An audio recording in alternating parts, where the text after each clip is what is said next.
All right, we're live for another episode of Big Gold Belt Podcast. Your host, 2 Chainz here, along with my co-host, the Giant Crab Jamal, who Cameron might have... Oh, he's back. Jamal, what's up, man? Not much. How are you? Good. I'm getting into season, man. It's nearly Christmas time, and I love Christmas, so technically... Bring out the Christmas sweater era. Is that like an ugly sweater? Because it's nice. Actually... It technically is. It's the Christmas sweater from the movie last year with Seth Rogen and the Falcon. Yeah, the Falcon. And the other guy. What was it called? Last Christmas? Third Rock from the Sun guy. Miles Teller. No, not Miles Teller.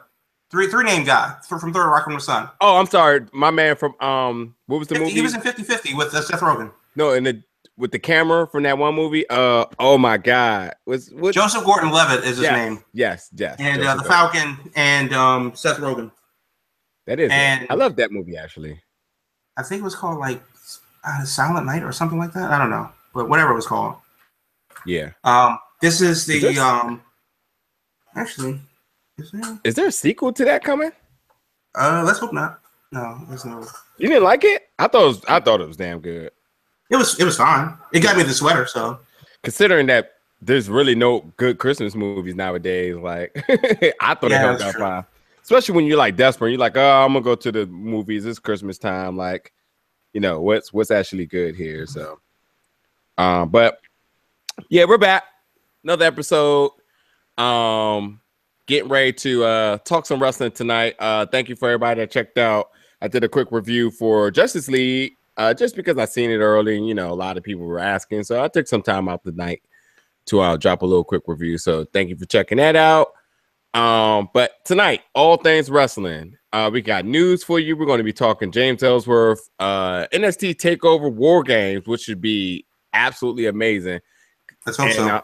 And WWE Survivor Series 2017 this year. So before we get started, let's just take a quick second to I would like to shout out we would like to shout out some people, friends, supporters, fans, all that other good stuff that's been riding with us since day one, or people who just, you know, became friends or fans, and definitely always reaching out for support, looking to do work with us or just whatever they can do to help and whatever things positive. So I don't know who comes the name first for you. First of all, no, I'll start out by shouting out the team. And although me and Jamal has definitely been manning the show for a long time, the team is still with us. You know, a lot of people have family, school, and all that other stuff going on. So, you know, life comes at you. So, you know, they're around. They're always welcome to a seat to the table to podcast with us. So that's definitely to Dwayne, Silly Sellers, Marcus, even Aaron as well too. Caitlin as well, who's also joined us for a great period of time this year. Who you got, Jamal? I would like to thank Jesus. Which one? The one that was at Nova Pro? Yes, actually. Yeah. So thank you, Nova Pro Jesus, for for blessing us with a great show last month. I don't know. I'm not big on this mushy stuff. Basically. You know who you are. You know how you've helped. Thank you for all that you do. And if you don't think that I'm talking about you, do better next year. So there's that.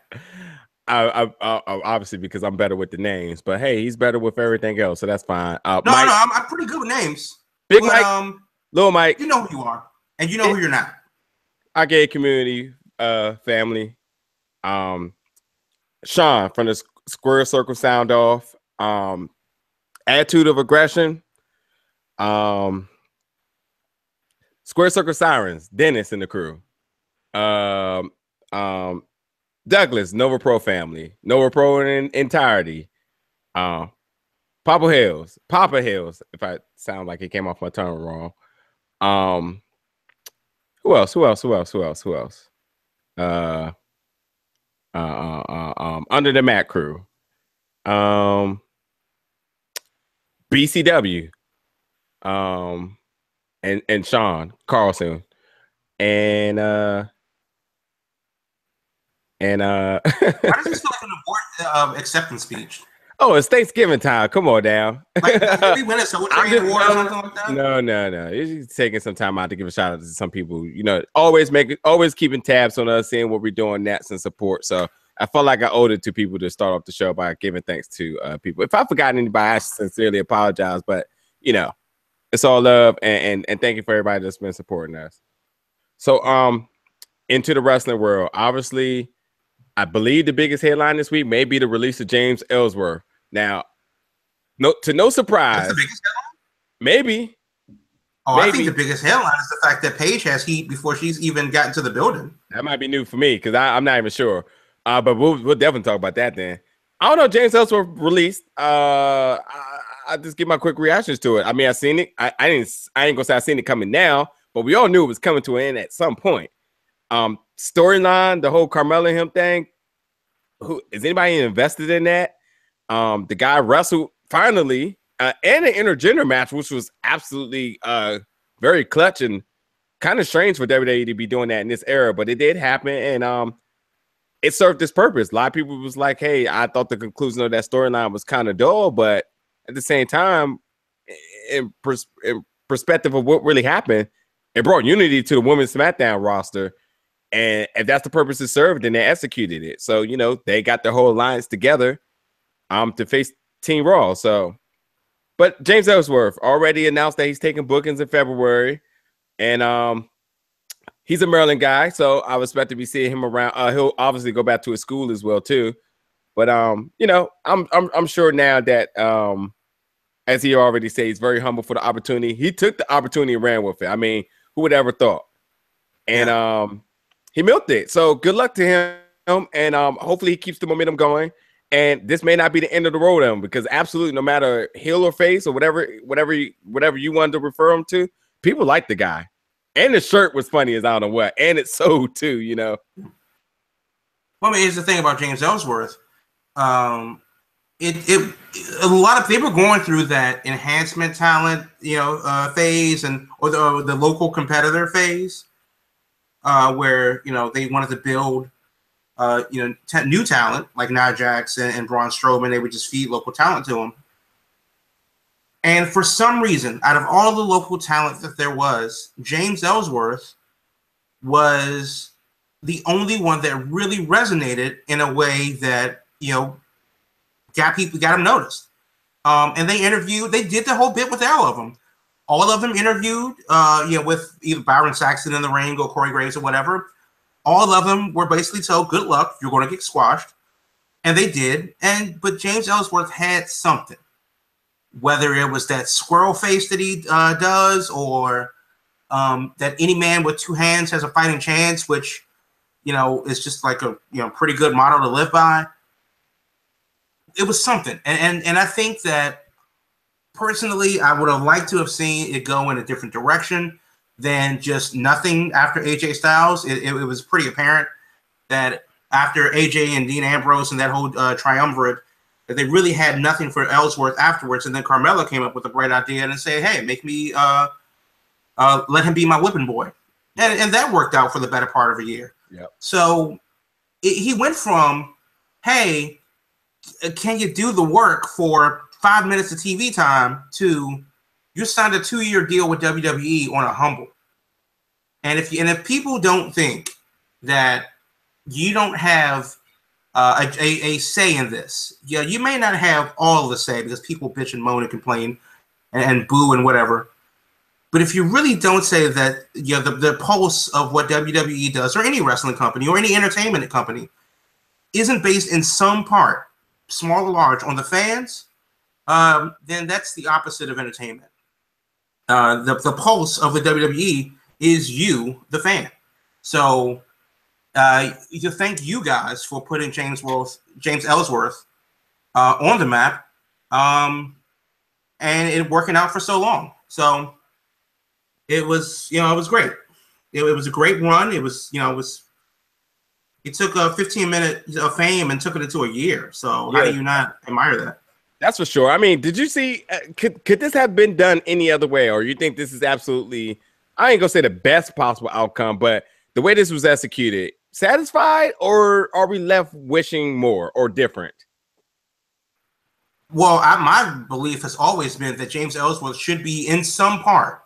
I don't care if it was a day. I don't care if it was a technicality. But James Ellsworth, for like it or not, was on the track to be the next Daniel Bryan. And obviously, he doesn't have on television, that 15-year-long career of indie wrestling and all that good stuff, and made his name in ROH. But as far as the whole aspect of the underdog, whether it's David or Goliath or Rudy on the football field or whatever, he was that guy. And when he turned heel, which I would say is the day that he died, honestly, when he turned heel, it was kind of like, damn, they're not going to go through with it and make him a champion. For the same reason why people originally liked Jinder Mahal as champion, like, hey, somebody new. Even if it were for only a week, I think it would have been very interesting to see James Ellsworth as a champion. And because that would have shocked the wrestling world. First of all, I like that idea, but the women's division killing him was cool, but I really could have went for a Braun Strowman killing one more time. Like, I would have loved to see Braun Strowman completely annihilate him to the point that he evaporated like Mega Man when you die. Like, I would have been totally fine with that. But yeah, I mean, I'm not saying that him and AJ match up well. There's a size, compared to whatever. Because nobody's going to believe that James Ellsworth versus Braun Strowman, Brock Lesnar, Samoa Joe. Nobody's going to believe that. No, I don't want him to wrestle him. I just want him to rendezvous, like backstage, anything rendezvous with him one time. Like, could you imagine if they would have did the invasion angle and the women would have all left the ring and James Ellsworth would have been like tied up to the ring or something like that? Braun Strowman would have invaded, completely obliterated the choker, the doll choker, and who knows? It could have went so many crazy ways that I really would never forget the day when Braun Strowman ran down to the ring and completely turned Enzo inside out. Absolutely the funniest thing I've ever seen. And when the GIF came out, I was like, yeah, I'm gonna just save this one to my phone because I'm gonna need to see this like more often than not. But yeah, at the end of the day, good for him. Yeah. Good for him. I'm surprised this wasn't a 205 live idea here. Well, let's not push it. I mean, any one man with two hands has a fighting chance. Just remember that. That is true, but let's not push it. First booking. Where do you think we see him first? In February. Well, because he does have a name that's established with WWE. Well, I guess this is the question. How much do you think James Ellsworth is charging?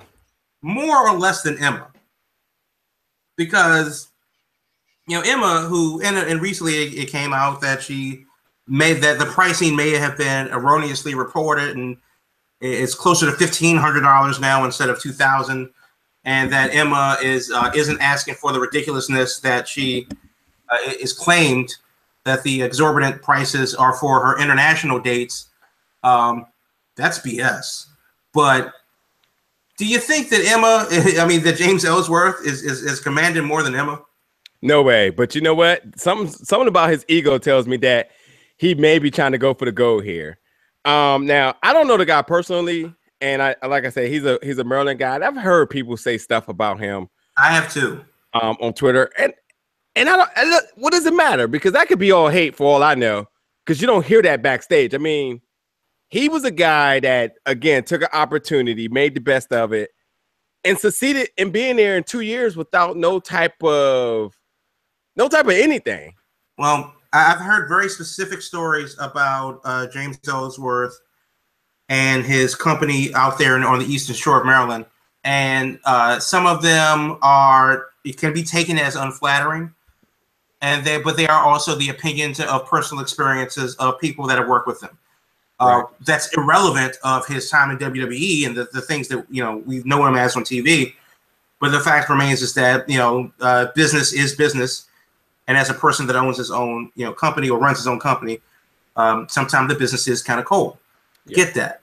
However, I don't see him being a draw as far as like, oh crap, XPW is having a show and James Ellsworth is going to be there.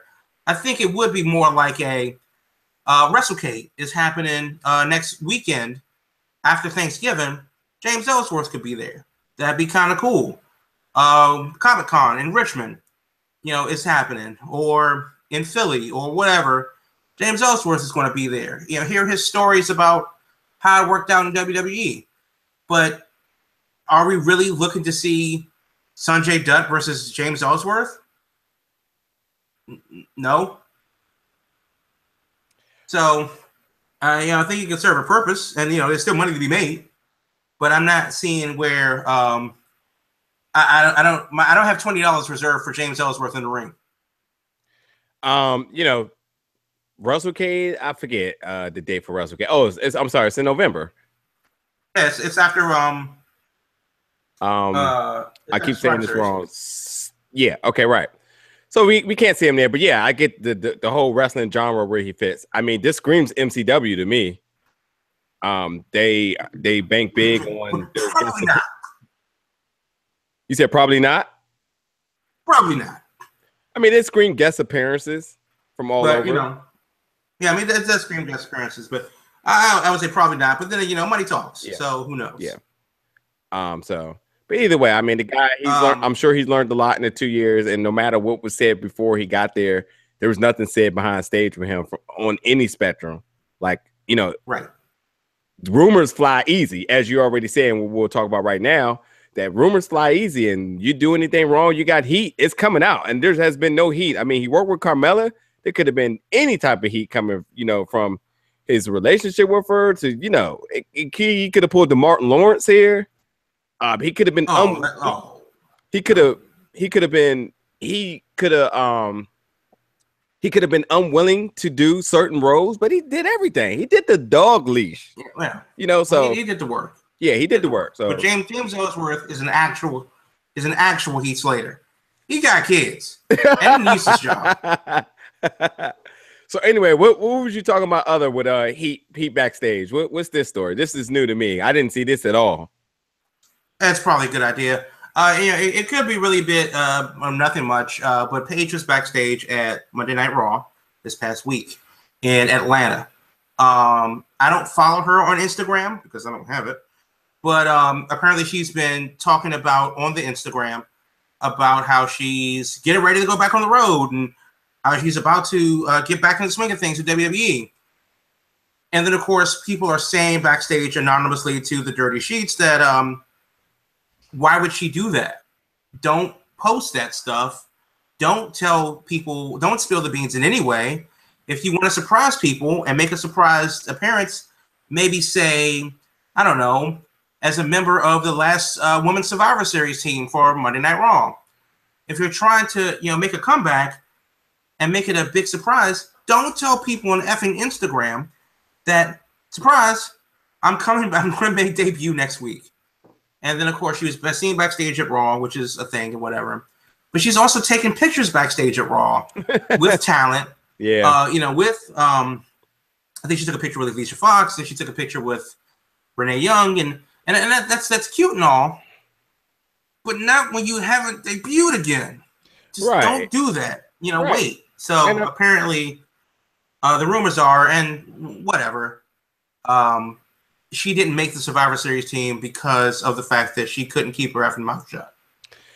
Okay, so two questions here with that. Number one, I mean, look, she sees these people all the time. So, why now do you go full blown like, hey, everybody, I'm hanging out with these guys? Because you have opportunity to do this at any given time. I mean, you've been around them in other events and other things. So, it screams two things to me. One, hey, I'm free from Alberto Del Rio, guys. Look at me. I can wrestle again now. Maybe that was the real injury for real.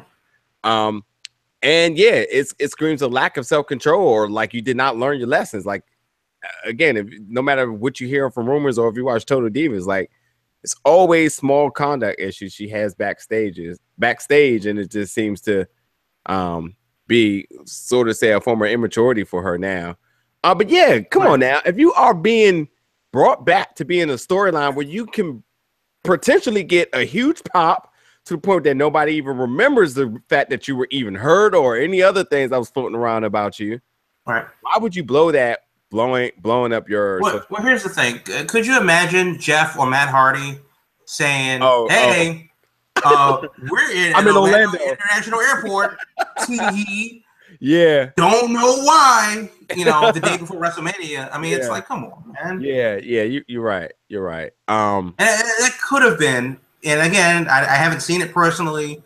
This is what I'm reading, but if that is the case, then it's a very silly thing to do when you're just very, very, very close to coming back. But that's just doesn't make sense.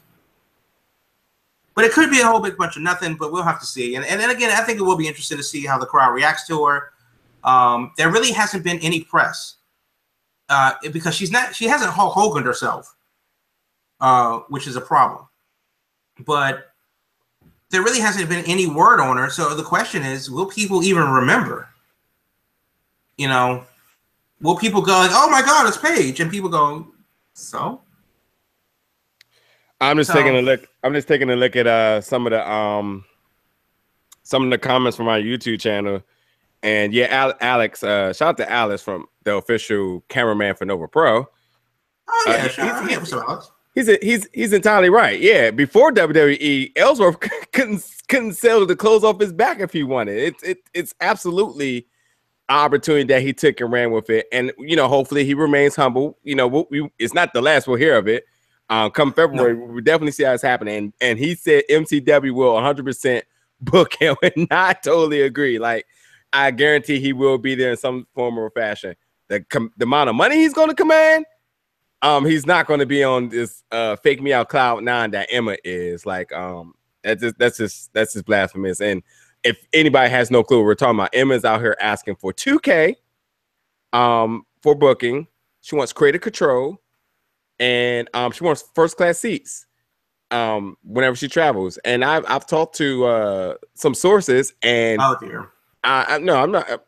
Excuse me, sir. I talked to some sources, and apparently, like, that's a low ball for what she's asking other people. And there's even more rules and guidelines to be thrown to that. But not the place and time to reveal any of that. But no, absolutely, Emma's out of her mind, and I expect to see Emma in 2018 asking for within 100. So that $3K that she's trying to get, that's a negative. And James Ellsworth, if he even tries, first of all, this guy hasn't even wrestled in WWE. Yeah, he's a face. He'll get fans there, but at the end of the day, unless you're doing an autograph signing or a photo op, which he's done actually when he was still in WWE. I'm not even sure how much those were. I gotta think about that. To see him in a match or be booked against somebody, I'm not that sold. So you're telling me that James Ellsworth versus Kenny Omega at the day after Tokyo Dome show. Not saying I would wake up at 3 a.m. for that. Not saying I wouldn't either. But no, but James Ellsworth would be fine. I think if he does it right, and he's been a guy that's been in the business, on the business side and the talent side for a long time. And, good for him. It's been a hell of a run. And I would say that he's definitely done more with less than most people that we currently see on TV. Yeah, that's the truth. So, cover page talked about Ellsworth. We got the 2 pay-per-views that's coming up. And let me just say this though, Paige, part of the greatest trio champion. Okay. For WWE. So anyway, if Paige is not the 5th member of the SmackDown crew, which has been rumored, and you said maybe they don't go with that because of the heat that she got. I think Bayley won. No, Raw. Bayley's Raw. There's a 5th slot open for SmackDown now because Charlotte won the title, so she's off the team. And they did not give it to Natalya. They said there's a 5th member that needs to be announced, which means that somebody will be making an appearance here on SmackDown, on Survivor Series, before the match. So, I mean, Nikki Bella's part of SmackDown. That could potentially be a person. I'm not sure. Yeah, it is time for her to come back. She's ready. Yeah, no, she's not. She's still doing Dance with the Stars. Didn't she get eliminated? Okay, can't confirm that one. Nah. She didn't get eliminated. Because she did, I would have seen that. Because just like when CM Punk got eliminated from that other show, that was like big news everywhere. So I didn't see any news about that. So I believe she's still there. And I did see news about her going to the next round. So, so yeah, maybe Paige, maybe they super swerve and put Natalya back, but who knows? Do they have anybody left on SmackDown? Say what? Say that again? On SmackDown. You broke up one more time. Is like anybody left to do the match? Carmella, I mean, she could. She doesn't have a match, so there's rumors with that. I don't know. We'll see. No, it says Becky Lynch, Carmella, Naomi, and Tamina Snuka with to be determined, and Lana's going to be there as a valet. So, Carmella is in the match. That's right. Yeah. So that this leaves Natalya. That's it. Santina, that'd be great. I would pop for that. Now, I'm just gonna go off of historical matches and credibility on this. But if Paige and Asuka get some one-on-one action in this match, that could be magic. It really could. But Asuka Bird should just probably destroy both teams, go back to NXT and reclaim her title. The problem is that we don't know what Paige is going to give us. So I can't say that like, oh yeah, this is a guarantee, because we've been saying that about Emma forever. I mean, all of these so-called Emma fans that have been talking about giving Emma a chance, where were you when they weren't putting her on Raw? But like, I'm basing my fandom on NXT Arrival, the very first NXT special. And I'm basing that on Emma versus Paige and the couple of matches that they had in that year, 3 years ago. Mm-hmm. Really hasn't been much since. Paige made her big debut on Raw. That's going to be a part of the movie coming out next year. And, she did get hurt, but she wasn't really like this main star having these great, incredible matches. Nobody's talking about Paige matches like they're talking about Charlotte versus Sasha Banks. Right. On Raw. I mean, because it was early on on the network or YouTube days where they didn't promote it hard to go find it. People, and still to this day, people are still Raw and SmackDown mark. So, to go actually, and even though that stuff is rarely available for people still won't go watch. But what can you say, dude? Nikki Bella got eliminated on week 7 of Dancing with the Stars. Okay. So there's that. I mean, hey, I guess it is a thing that could happen, but also we don't know when they tape it. I don't think. I mean, if Dancing with the Stars is live, that's a thing, whatever. But she could be there. Yeah, she absolutely could be there. So yeah, I mean, but again, to this point, yes, give Emma a chance was all like based on, and I'm speaking strictly for myself. It's based on, hey, I know this girl could work. Right. She had a good spark up going on with her and Becky Lynch during Becky Lynch's call up. She got injured, so they dropped that. Then the shakeup happened, and then the gimmick thing happened, and then she got injured again. And then they're like, okay, we don't know what she's doing. She returns again. Really doesn't have sort of say a purpose. She's floating around Dana Brooke, where they kind of teased that again. That didn't happen, so they didn't know what to do with her. So I'm like, give her a chance because we know she can work. We know it, and others know it. I'm sorry. I won't say others, but potential people know that there's something there. Potentially, people know that there's something there, and so that's the give her a chance thing that we want. It never manifested, and now she's gone. And you don't go out to the indies and say, "Hey guys, I used to be able to be really good, but this whole little stint that went right here, I didn't really get a chance, but I demand 2,000." Well, because it's a first, and you don't know what you're going to get, there is just a bit of surprise there. Wherever Emma lands will be a big deal initially. Selfishly, I want her to land a Nova Pro, just because.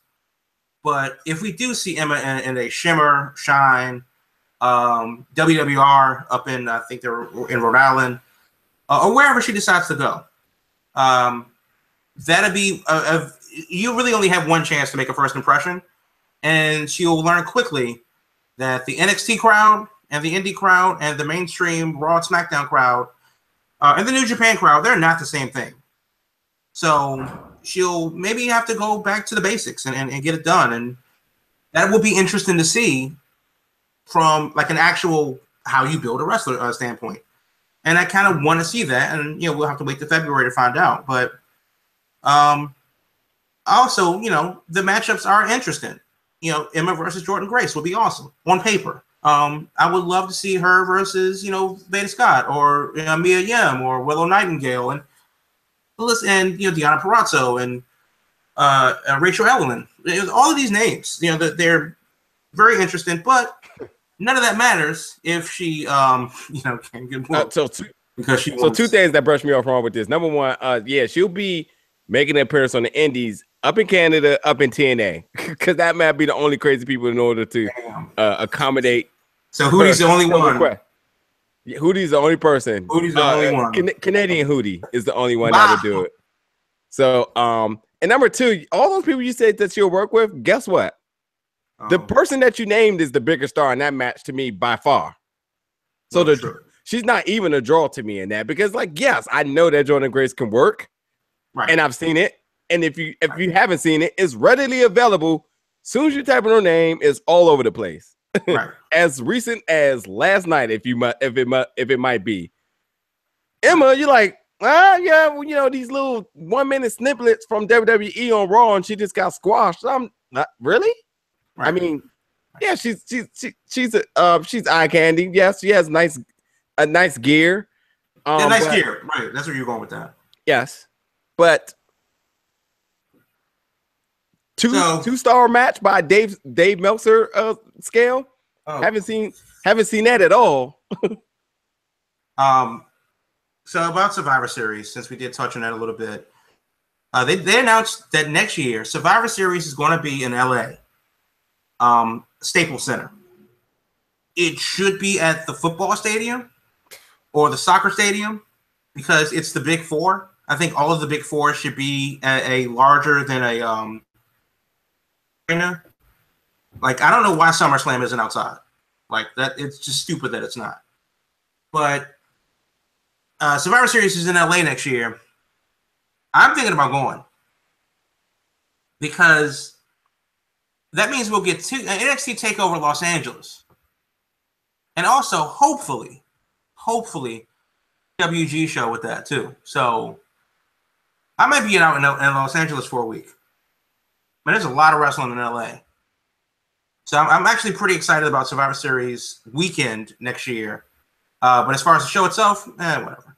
Okay. I went last year, and LA is a hop skip for us. I mean, and I'm not saying because it's no. It's 6 hours. I mean, that's not close. No, I'm not saying because it's next door. I'm saying because travel there is absolutely easy for us. Like, there's no issue for us to get to LA. No, there's no financial burden behind it. I mean, it's a major airport. We're coming from a major airport. LA. Yeah, it's actually cheaper to get to LA than it is to Nashville. I'm learning. Yeah, no, it is, right? Ain't that crazy? Yeah, you could get to LA, but you could go to someplace like Sacramento, or even closer. Nashville. Yeah, Nashville Tourism Board. Yeah, stop playing games. We're gonna talk about that later. Nashville, seriously. It sounds good as hell to me. I'm down. That's just. Yeah, I'm down. Yeah, big four, LA. Yeah. You brought up PWG.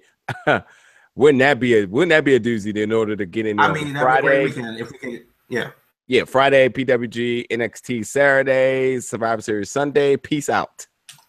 I can dig it. Or I already know what you're take the red eye because skip Survivor Series.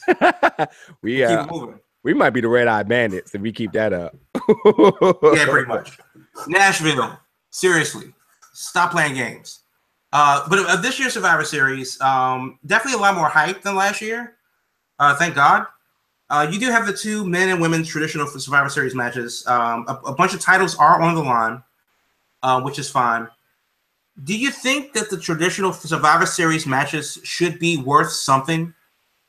Other than bragging rights, which they had a pay-per-view called Bragging Rights, there's really no point to the Survivor Series matches.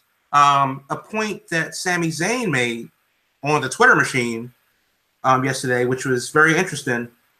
I'm trying to pull up now. But the idea is you have this big traditional Survivor Series matches with no, recourse afterwards. So maybe I think that you should have the Survivor Series match should be for supremacy, but maybe a #1 contendership at the next pay-per-view for the person that wins. They can challenge whichever champion they want. I mean, first of all, I didn't even see that tweet. And when you think about anything beyond bragging rights, it definitely throws a headache in my head because, like, well, how could you work this out? And then if you do decide that you make it worth something, how do you guys play towards this that you make the fans buy in? So you have to stack it with star power so that at the end of the day, you say, well, that just, that little firecracker just exploded. That's that. And we would go our separate ways. But, in theory, both brands did not operate as if this was a do or die. I mean, Shane McMahon whole purpose was we want to become the alpha show, but we know that is never ever going to be the thing, regardless of however you want to look at it. If the whole Raw roster went onto SmackDown and nobody was still on Raw, it's still the alpha show because history and the time slot, and it will never leave from being on Monday at 8 o'clock, where SmackDown may lose success. And I'm like, let's just put it on Wednesday, because whatever. It is what it is. And everybody knows that it's always going to be the A show. No matter how good the ratings have been for SmackDown at a period of time, people still looked at Raw as the better show. And even though I think SmackDown is the better show, better pace, better matches, more opportunity. It's 2 hours. And it's how what we want, people calling for Raw to be 2 hours. It will never be because it's the A show. But what is Raw actually fighting for here? They got invaded, and what? We're gonna build a good roster to retaliate and win the match, and we won. Game over. Right. There's no Money in the Bank, which I think should be replaced Survivor Series as the Big Four. I've said that before. But the Royal Rumble, the winner gets a shot at WrestleMania. The winner automatically goes to WrestleMania. WrestleMania is the biggest show. You have Money in the Bank where the winner of the ladder match gets a contract. But there's nothing there's no motivation for Survivor Series other than our brand is better than your brand. And then afterwards, they just go back to their semi-separate ways. I think 2 reasons why Survivor Series doesn't work for me is, number one, the shows aren't separate and equal.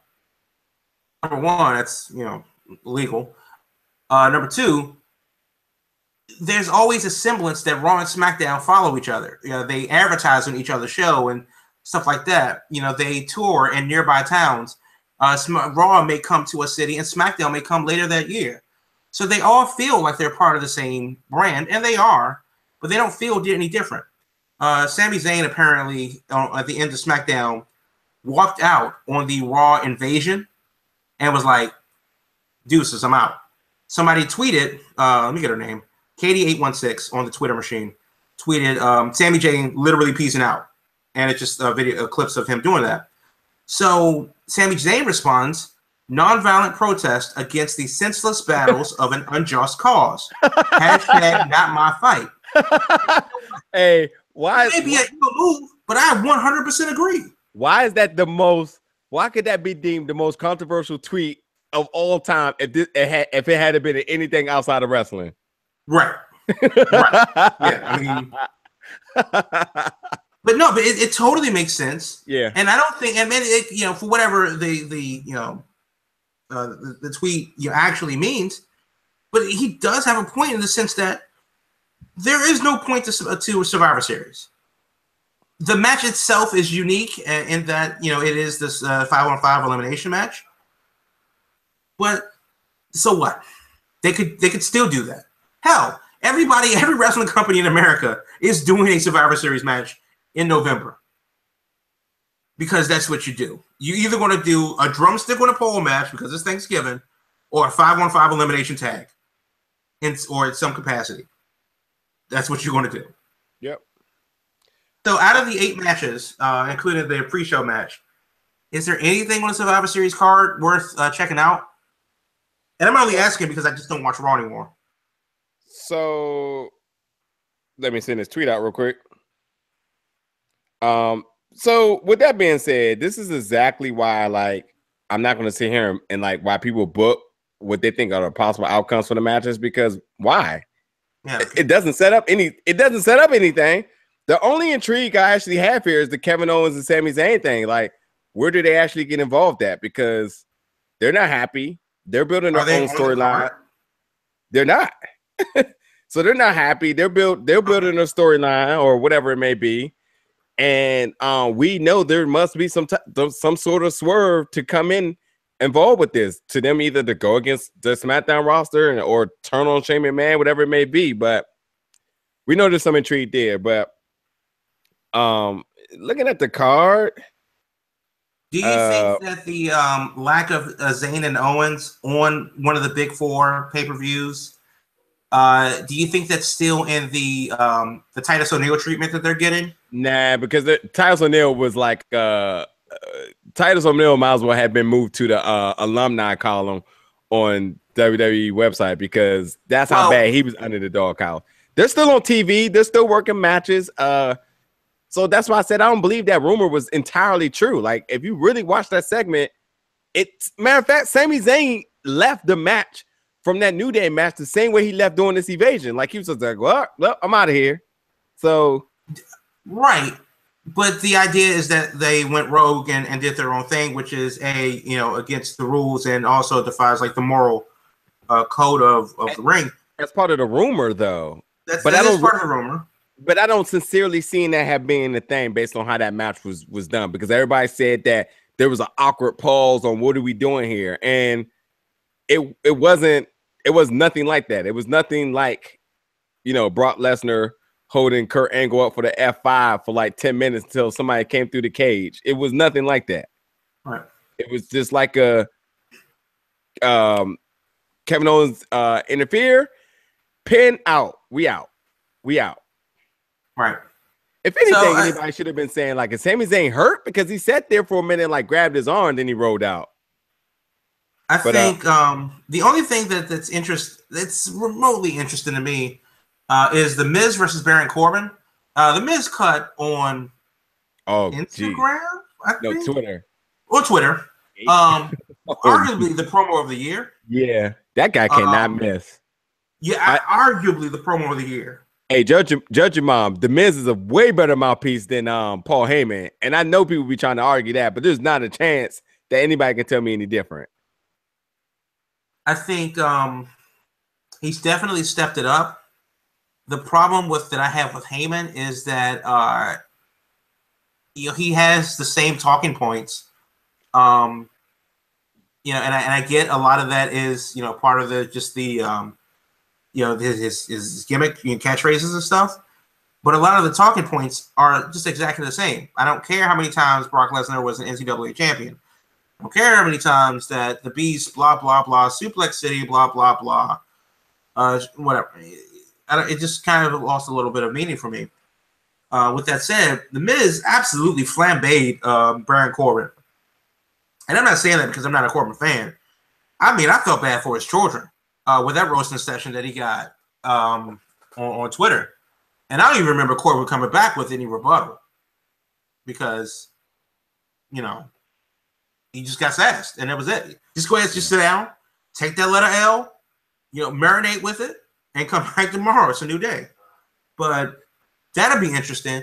It'll also be interesting to see, who gets the win, because after a really good promo by The Miz, really carrying that feud, and Corbin gets the win, then that kind of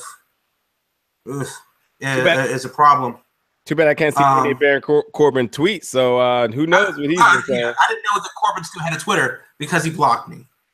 Hey, hold on. Look, I get a tweet from Mr. Ed Dow. I'm cutting you off.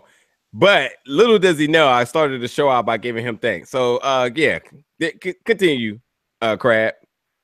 Yeah. Well, I mean, Ed knows how we feel about him. I mean, the gaming community is. I have the cards up, Ed. You know, calm down. Right? Have a milk and get some rest. But yeah, I mean, Corbin absolutely got flambéed, and it will be interesting to see if the Miz goes over in this one. I think he should. Lesnar versus AJ Styles. I'm not a fan of either guy, and I know this is kind of blasphemous to say that you're not a fan of AJ Styles. I really wanted Lesnar versus Jinder. Oh yeah. So that I may have been the only one. Yeah, except India that wants that match. Apparently, I think our live chat is not big on Jinder right now either. I wanted Lesnar versus Jinder, not because I want to see Lesnar, just because I do like Jinder as champion. I don't think that I think that it is stupid that people kind of hate on him because he's not the champion that they want. You can't have AJ Styles be champion for 17 years straight. It doesn't work that way. Yeah, he can be champion. He can be champion of any belt that he wants. Yeah, and he'll make it great. You already know what they're teasing for that. They're banging off the magic that what happened at Wrestle Kingdom, and I'm cool for that. I would love to see that on US. So I would actually I will be there actually. So if it does get pulled for this trigger for this next, if the trigger is pulled for this next WrestleMania, that would be cool. Matter of fact, I'm just gonna bring this up one more time. Tokyo Dome, I'll be seeing you soon because I've got to get out there. Like yeah, well for me, the next January 4th, that's on a Friday. Yeah, that's the move to make. Yeah, maybe in like 2 or 3 years. Bringing back another comment that came from out of the live chat. Kevin Owens and Sami Zayn, their motivation is it particularly going to be from the feud between Shane and Kurt Angle, and you know there is a lot there's storyline there that still needs to be unfold because I mean you got Triple H being involved in the match now. To back up Stephanie and enforcing that Kurt Angle has the best roster possible. The Jason Jordan thing about him not having his son there. I mean, Jason Jordan. Yeah. Oh, geez. But you know, it will be interesting to see how that's played out. And on my interest of this pay-per-view is actually going to be the Shield versus the New Day. Why is that interesting to me? Because the New Day is the absolute most over possible thing that's in WWE. And the only thing that I believe is more over than him is Vince McMahon. And Vince McMahon Golden Child is in this match. Is it any way possible that the New Day wins and going over Vince McMahon's Golden Child? That's the question. And on top of that, I mean, you have to look at the Shield as being the fan favorites here. I mean, because they just reunited. The New Day absolutely is the fan favorite. Who's working heel here? Does that matter? Roman will always be heel to me. I think that the Shield win by disqualification when Owens and Zayn interfere. So this is where it makes sense here. It has to be. What about if Owens and Sami Zayn interfered in every match? That if they just trolled everyone, like fine, you're 5-on-5 women's match. They just came through the crowd and just murdered everyone. Also, too, I like to say that Charlotte versus Alexa Bliss is going to be good. Alexa Bliss has maybe one match I think that was remotely good. Charlotte always brings her A game. Be really cool to see what Charlotte can do with somebody of Alexa Bliss stature. She's very small and should probably be very much easy to work maneuvers and stuff with. So I expect Charlotte to have a hell of a match here. But will Alexa Bliss be able to keep up? I'm sorry. It just has to be a privilege in order to be in the ring with Charlotte because I feel like she is one of the most talented on the roster. And pay-per-view, she ups the ante each and every time. So Alexa Bliss needs to bring it right here because all those other matches she's worked out where she snuck out of matches like such with Mickie James or with Sasha Banks. I just don't. I would hate for it to have end in such a way like that with Charlotte. And congratulations to Charlotte too. Also, these are actually the only two people who's held both belts. So I guess that made sense for booking wise for that. So. Oh, okay. But I would hope. I just like Alexa Bliss more than Charlotte anyway. Charlotte doesn't really move the needle for me. It's not the work or anything like that. It's just that because she's been so oversaturated on the Raw side with her versus Sasha Banks, both of them, I just kind of don't need to see them right now. And if they had more women, then I would like to say that they could maybe take a couple months off from TV and be like, you know.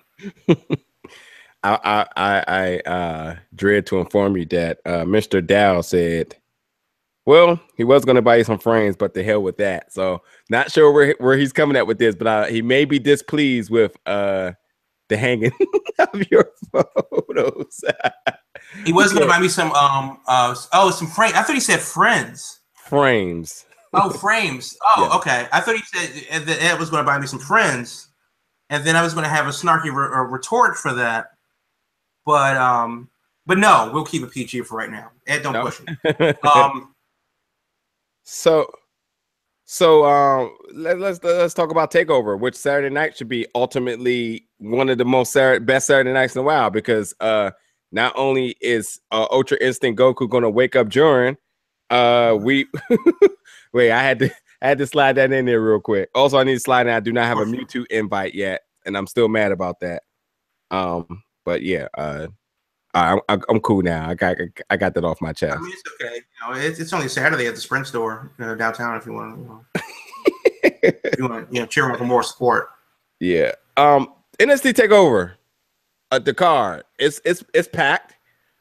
It is the debut of the Undisputed Era, which being their first pay-per-view.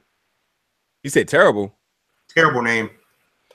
They will be in the WarGames match. Now, I'm gonna see if you have any information on this. I saw something earlier saying Triple H changed the rules a little bit, but we do get the WarGames match, which will have Sanity, Authors of Pain versus the New Era, which I'm looking forward to, because of the nostalgia from obviously WarGames. You have a lot of good talent in it, and it's NXT. Always good matches. Authors of Pain has never been a letdown. Sanity has been very good, and we finally get to see Kyle O'Reilly, Bobby Fish, and Adam Cole, baby, finally. Yes. And should be a great match. Initially, if you could speak about the rule changes and your thoughts on this. So there's not really many rule changes. It will be one cage. It will be 2 rings. But what Triple H decided to do was not close the cage. The cages will be open. So I don't know how that means, but the rules will still be the same. Excuse me? The 2 guys. What? Hey, there will be no roof on the cage. No roof on the cage. Yep. So and also, I'm just gonna put this out there right now. Okay, cool. Fair enough. That's what that looks like. Oh my God! He's Keith Lee. Hey, you have to tweet. Hey, send a screenshot of that to that man. Oh my goodness. No, but so the roof is not going to be on the cage. Triple H basically said in the NXT conference call today that he did not. He thought that things that worked well 20 years ago for the original match could be updated. He thought that the cage was encompassing and it may be too limiting because, as Triple H said, Arn Anderson wasn't doing a top rope moonsault. Can't really do that if you have the roof there. So it could add something to the match, and I do think that is true. With Eric Young and who else? Where Eric Young, Fish, and O'Reilly, they don't have to go up there, but they can and they will sometimes. And you got to have that Tower of Doom spot. Can't do that with the cage there. Okay, so better So you telling me that it's done that way to provide to create more opportunities for more spots? Okay, cool. So yeah, I'm okay with that. But the gist is pretty much the same. And Triple H said that you can he's going to keep it pretty much the same. And it wasn't an easy sell getting the match worked and through. Because it is WarGames and because we haven't seen it in so long, and would it be how would you sell people on a match that we hasn't been done in a while? And personally, at first it's like, Christ, why are they dragging up all this stuff? But honestly, well, we haven't seen this in 20 years. There are a slew of fans that have never seen anything like this live. Yeah, so yeah, that is enough that's going to sell. And look, you're talking about something that happened in 20 years. Again, people haven't even went back 5-6 years to go see Emma versus Paige. Nope. So what are we talking about here? I think if they can make another Jurassic Park, and Jurassic World 2 is coming out next year, then they can bring back WarGames. And if they do it right, then it's okay. And Titanic's is in theaters next week again. And if you even want to talk about other things that this all of a sudden get resurrected again, Avatar came out 15 years ago, is making an appearance again. So Wow. but I think the NXT Survivor Series, which will start an hour early, and the pre-show is 2 hours because that needed to be a thing. So you're going to be there from 4 p.m. till 10 p.m. Central Time in Houston. Good luck with that. NXT TakeOver is only 5 matches. So, and it's going to be a cool 2 hours. It's going to be a cool 2 hours, and you're going to be in and out. And I think every match, means something. The WarGames match is going to be nuts. The NXT Championship match between Drew McIntyre and Manny Andrade it should be pretty good. I like what they've been doing with Andrade. The Velveteen Dream, local guy. You moving too much. You moving too fast right now. First of all, Thea Trinidad being completely involved in the storyline and completely being certain and being relevant is good for her. I'm glad she signed. I know why she's here, obviously to do with the movie and stuff like that. But that has been very interesting, the two of them. And Cien, like, we know his talent from what he's done back in I want to say AAA, not AAA. CMLL. Yes. And it's only a matter of time before he deserved to be in this spot, because he has pretty much been the Bray Wyatt of NXT, working matches with people who's debuting and not really going over. So it's good to see him have a good manager who's relevant in the main event picture. I would love to see him go over right now. And I would love to see this feud continue a little bit further as well too. And kudos to both of these guys for absolutely taking, creating magic between the two of them, from two wrestlers that you can honestly say investing in themselves into trying to say, like, regardless of circumstances of the past or earlier in my career, we're going to make the best of this. That's going to be a great match. It undercoverly, even though it is the title match and it doesn't have the supreme star power, it may absolutely be the best match of the night. But that's the thing about that whole star power thing, is that on paper, something could be something. Yeah.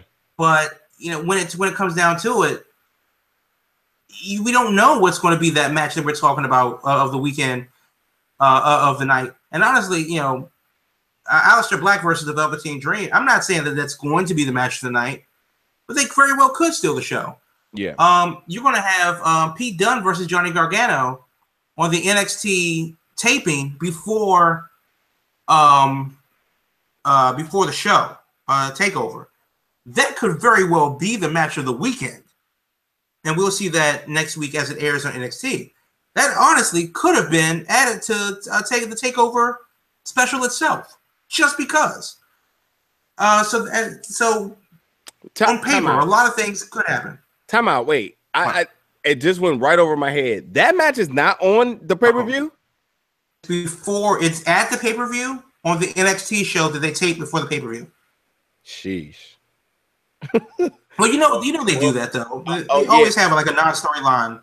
Yeah. We got the Pete Dunne versus Tyler Bate before TakeOver Chicago, which was dope. Jesus Christ. I don't even know what followed after that, but it was absolutely a good. That was in TakeOver Chicago. Was it on it? It was in the part of the show, yeah. Okay, Aleister Black was the pre-show. Nonetheless, though. Nonetheless. It was Aleister Black versus the Velveteen Dream making his debut. Right. That's right. Nonetheless, it's going to be that should be a good match, and yeah, very much deserves to be on the card. But nonetheless, we'll get it next week, and it'll be good. And for the people that go, that is absolutely the bonus that you get for going.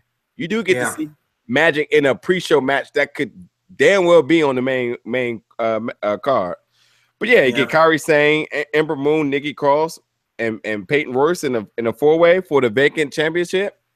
I'm sorry, but if Ember Moon doesn't walk away here, Ember Moon needs to immediately be called up because there's nothing else left for you to do on that roster. After Oscar Bird done knocked you down so many times and you were not able to capture the championship and the injury, just go to the main roster. SmackDown could use some more energy there. And could you imagine an Ember Moon versus oh my God, Glow Stick?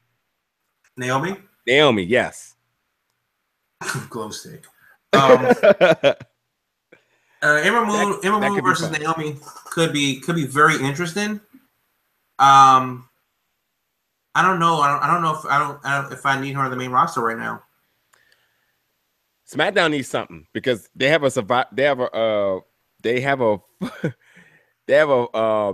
Series match and they have no room for alternates right now. Like while Dana Brooke and Mickey James and who else is still on Raw just floating around because they don't have anything to do. So, I'm just saying, let's bounce out those rosters a little bit. But NXT TakeOver WarGames will be fun. It is this Saturday night. Can't wait. Should be a Saturday night well spent at home watching some TV. Before we wrap out of here, because we're definitely around that hour, let's any more rumors or anything else any more news or rumors you want to throw at us real quick? Well, the only thing that we really need to talk about, since we're talking about Survivor Series so much, is the Nova Pro show next weekend. Honestly, next to NXT TakeOver, this Nova Pro show is the one that I'm really looking forward to seeing. Because you have the traditional Survivor Series elimination match, the women's match versus Team Faye and Team Veda Scott, or the Carnies versus Team Eric Royal, Sugar Dunkerton, and the Ugly Ducklings. That's going to be nuts. Also, the Carnies as a quartet. This will be the first time we're seeing them ever. So, Bo, this is your initiation, bro. This is the time. Of course, lest we forget, the Triathlon Survivor match. I'm going to be honest with you. I have no idea what the hell this match is. I'm assuming it's kind of a 3 stages of hell type of a deal. I can tell you. But we're going to get, but it's Logan, Bobby Shields, and we don't know yet. Yeah, because the Prince of Pro is conquering the UK right now. So, they are one member down of the 1%. So it'll be interesting to see who steps in place for that. Now, I will tell you the triathlon match, as I confirmed with Mike over the weekend, is 3-on-3 team. There will be a tag match, there will be a triple threat match, and there'll be a 1-on-1 match. Okay. So, how the selections for it? I guess that's where the real interest in Magic comes from. Yeah, that's awesome. Who does the tag? Who does the solo? I mean, you have to let the champ go for the solo, but it's going to be great. Hey, I've never seen a match stipulation like that before. And I expect Sage Phillips. I expect some great things from him. He had a good stint at the last show. And to be in presence of the champion of 1%, to command his attention, to arguably hold his title for a short period of time. Yeah. Well, that was never really his.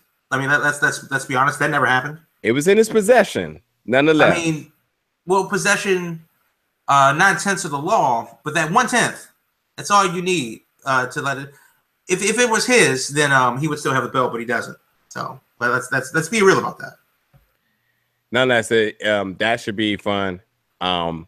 So, but yeah, I look forward to it. I mean, you know where we're going to be at. We're going to be there. We'll be kicking off. We'll be the kickoff show is going down 6:30.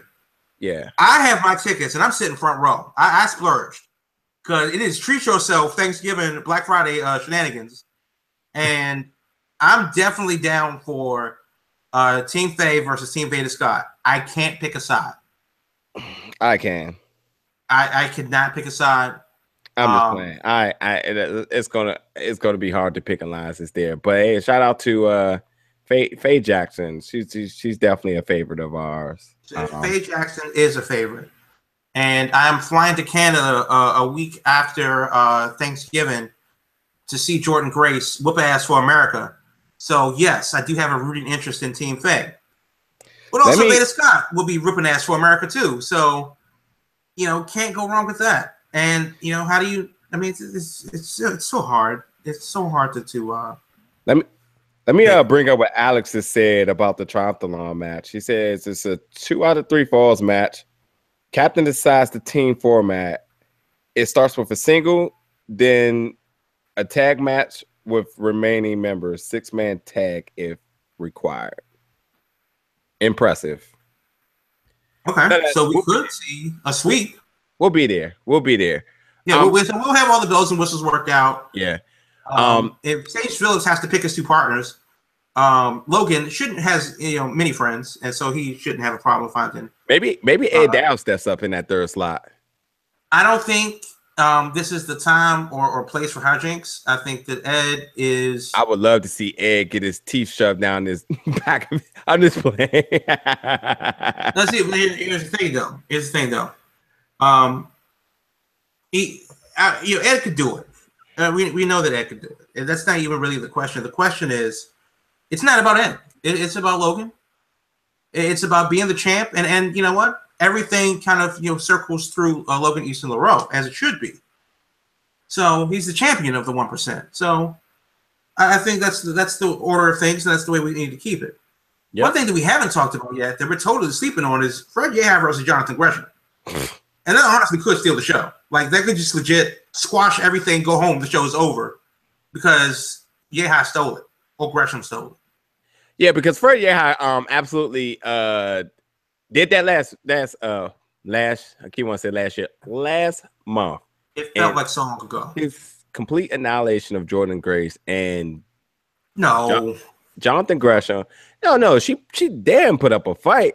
But at the end of the day, so it's not a complete annihilation. Jordan Grace more than held her own. Okay. I'm not saying that if I were Gresham in that case and I saw my girl who was about to take an L, potentially taking an L, would I want to step in? But no, he threw her the towel. Yeah. That is so demoralizing. I think that I get it, but I don't like it. Yeah. Okay. So yeah, basically what I'm saying is like Yehi towards the end of the match, he turned it up another notch, and it potentially was about to get really ugly for Jordan. And yeah, Gresham stepped in, and we got the rematch between these two because they're no strangers to each other. And with there being a lot of bad blood from the last show, potentially with them actually having that type of rivalry and all things at stake and egos and all this on the line, yeah, that's enough to blow the roof off the Annandale Fire Department. So, yeah, I mean, if somebody were to say Fred Yehi and Jonathan Gresham anyway, just because it's a potential match of the night, regardless. But considering that Gresham's coming off of the events of last month, that definitely adds a little bit of spice into the sauce, and that's fine. But one thing that we're not even taking into consideration is how Jordan feels about this. Yeah, and that'd be interesting to get her thoughts. Yeah, and how we went from a first time ever match to a rivalry match, and Good idea. That is a very good idea. You have just struck something in my head with that. Because if Alex sends me one more thing that makes total sense or to to chime in that definitely needs to be said, we're just going to call him up. That's just the bottom line. And again, if everybody who hasn't listened, Alex, the official cameraman and eyes of Nova Pro, bring you all of that content that you see streaming and what do you call it? Video on demand content for Nova Pro. All comes through the eyes of Mr. Alex himself. He said that Cabana Man Dan has been announced as one of the partners for Sage Phillips. So yeah, I'm with that. Absolutely was blown away by Cabana Man Dan since Life is Like a Box of Chocolate show. So good to see this man back. Also, too, before we end the show, Nova Pro has announced a fury of shows for 2019. It's only getting better. So, you know, for the people who wants to know or experience this great entity of Nova Pro who's not going to be able to make it for Black Friday, it's only getting better. So you better jump on ship now. Step over to the Twitter page at VA Wrestling to get all of the latest news, updates, and content from them. So here's the thing. December 28th, which they've not run a December show before. So it's supposed to be a rough winter this year. And that's why they usually take the winter off to, give us a chance to hibernate, come back with some more wrestling. Yeah. But they said, to hell with that. We're going with Jimmy Jacobs. And he's going to be there. And the Zombie Princess will be in the building for the first time ever. That's going to be awesome. So... Oh, and this will be streamed live, Powerbomb on TV. Powerbomb.tv. Yeah. So let's I mean, let's be honest. You have the thing I like about the WWE Network is that I can go back and watch, the past 50 years of wrestling. The reason why I don't subscribe to WWE Network is because they only have one live show a month. Powerbomb.tv has more live wrestling than I know what to do with on a weekend basis, and it's $9.99. So if you don't have your subscription to Powerbomb.tv, I don't know what you're waiting for, but that is definitely something you need to jump on, especially when we go live for the first time ever, December 28th at the Jewish Community Center. But a couple things about this show. No, it's at the Annandale Fire Department. My mistake. The JCC is this weekend, and that's important because they're having a toy drive at the Jewish Community Center. So please bring your unopened toys, to the Jewish Community Center. It's for the kids, and it's a good cause for the kids this holiday season. So bring your toys. Bring some good stuff. The kids deserve it. So there'll be a toy drive at the Jewish Community Center of Northern Virginia before and during the 11th Dimension, the Nova Pro show this Black Friday. And I can't wait. We'll do the kickoff show starting from 6:30. Survivor Series style match between Team Faye, which is Faye, Mia Yim, Jordan Grace, Lufisto. The Pogs are in the building. You don't understand how serious that is. And Brittany Blake. Versus Team Veda Scott, led by Veda Scott, of course, Deanna Purrazzo. Thank you to the 1%. If Deanna Purrazzo comes out there and absolutely blows your mind, you have Ed Dow to thank for that. So you're welcome in advance. Laney Lux, Sahara 7, and Alley Cat. 4-on-4 elimination match. The Carnies for the first time as a quartet. Carry off with Nick Iggy, Trip Cassidy, and the Bro Crockett versus Team Royal of Eric Royal, Sugar Dunkerton, and the Ugly Ducklings in the Triathlon Survivor match that's being pieced together as we speak. Fred Yehi versus Jonathan Gresham. Tickets right now, NovaProWrestling.tumblr.com for $25. The flyer looks something like that. There you go. Doors open at 7:30. Show starts at 8. It's at the Jewish Community Center of Northern Virginia on Little River Turnpike in Fairfax. Get there. Come say hi. We'll be there. I will not be wearing a Christmas sweater. Stop past the table. Yeah, come past the table. Say hi. We'll definitely be there, and it's going to be a smashing good time. And next year is going to be insane. It's not hyperbole when I say this is going to be their best year ever in 2018. God willing, and I don't know how they keep doing it, but it keeps going up. They're just going to keep creating milestones in the rise of Nova Pro in this area. And next year, the announcements made that we'll talk about more in the future. is only up in the ante. So get with it. The train is leaving the station, and you don't want no bandwagon dudes on the bus. Yeah. So don't be that guy. Yeah. Come through early. Get your tickets now. Get your tickets for next month now. Yeah. Actually, get your tickets for next month now for Christmas.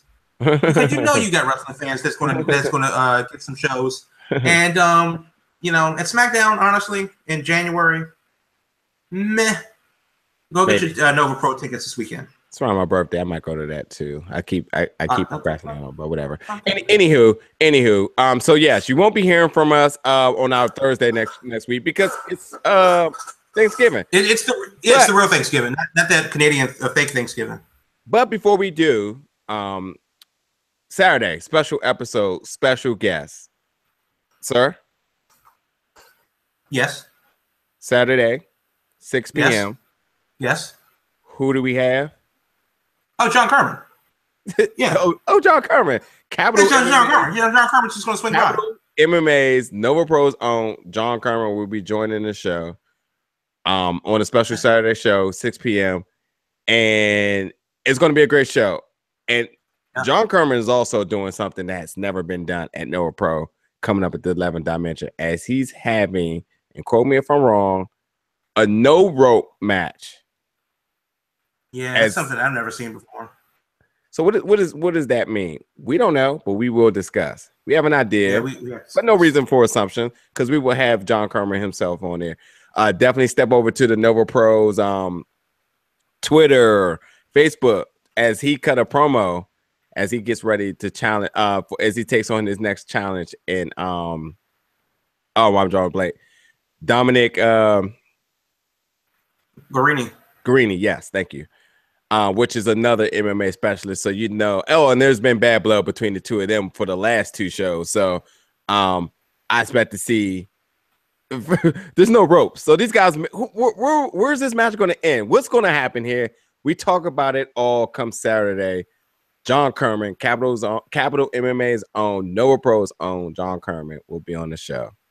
Also too, my Tuesday's open. See if I could get in contact with my buddy Mike. See if he wanted to come on the show to maybe talk a little bit more of 11th dimension because we don't have a show next week, and there's so much more we could talk about that card. We want to make sure you guys, whoever may still have cold feet about going, that we get you in the building, and we make sure you. There's a lot of explaining that needs to be done. We need some questions answered, and Mike, hopefully you can help us out with that. So yeah. Hopefully. But yeah, that's all I have for tonight. Thanks for tuning in. Thanks for everybody who's been chatting with us, the tweets, everything that's been going on, the interaction. We appreciate you guys as I open up the show. And everybody that again that's been rocking with us since day one, or even our new peers that's been with us as well. Jamal, any closing remarks before we get out of here? I do want to say, since this is the weekend for the giving of thanks, there are people individually that I would like to thank. And first off, Ed Dow, really, thanks for all of your help and hard work and consideration over the past year. And Sean, Sean Neutron on the Twitter. You go ahead and give him a good follow. Sean Neutron over at the Square Circle Sound Off. Give that guy. Really, just a great guy in general, and many thanks. And I'm the laid back one between the Prince Pretty over here. So I will say that there are some other people that that I could publicly thank, but that's honestly not my style. And I'm just going to say that the people that I know that I could list in my Oscar speech, you already know how I feel about you. And and if you don't think I'm talking about you, do better next year. You see, you got me thinking about more names now. Hey, shout out to the duo over at the Snack Society. Those are my guys. Alex, the cameraman, the official cameraman, Nova Pro. Again, the Nova Pro family. Just the whole culture of Nova Pro. That goes as far as the Annandale Fire Department staff, the JCC staff, Definitely not folding under adversity earlier within the year of Evil trying to take over something that's being ran so nice and peacefully and so welcoming. Definitely shout out to that.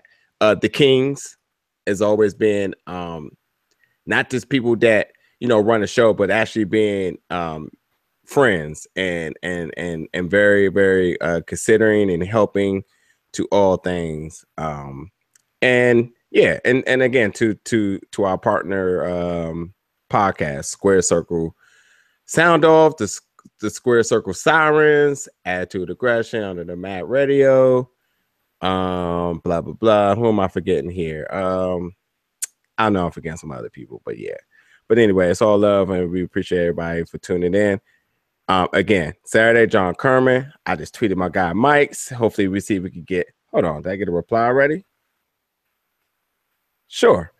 Of course, we can do 5 o'clock for Mike. So there you go. Mike King, promoter, founder, Nova Pro. We'll be talking 11th Dimension come this Tuesday.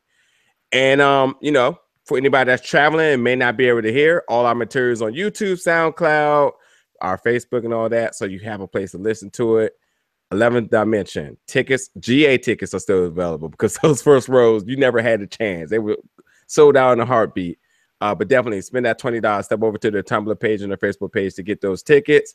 And we will make sure we get you in the door as we will be the official kickoff show for Nova Pro 11th Dimension. Thanks for tuning in tonight. And for 2 Chainz and Jamal, the Giant Crab on Twitter. Appreciate you tuning in. Yep.